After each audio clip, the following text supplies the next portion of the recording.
It is truly an exciting day for our Preston Park Elementary School community as we break ground on our new school. I am actually a Preston Park alumnus myself, and it is an honor to serve as principal of the school I once attended. So I can truly say from experience that a Preston Park community is special. We're stronger when our city and our schools work together. And I know Dr. White and Dr. Jameson understand this so well. And I want to assure you our entire city council is committed to our students just as you are.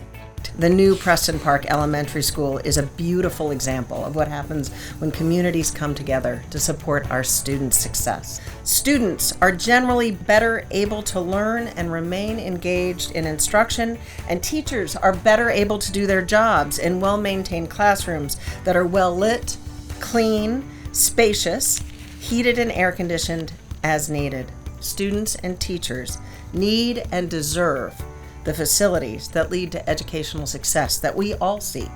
The new school will include not just a beautiful new building, but also a secure outdoor learning courtyard, dedicated bus and car rider entries, new multi-purpose fields and playgrounds, renewable energy initiatives as well, and space for future expansion because we always have to plan ahead. I'm excited to see what's to come for the community, and I am very grateful for my children now who will be in the 1st and 3rd grade.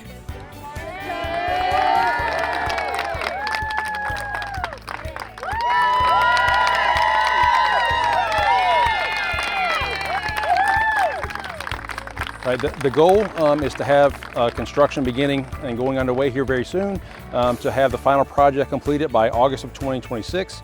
The final touches should be put in place by July of 2026 so that we can begin moving from the old school into the new school and have everything ready to go by that time. Every decision, everything that we do, we keep our students at the center of every decision and every conversation, not just in our words but in our actions. And today's groundbreaking is representative of that decision, keeping our students at the center.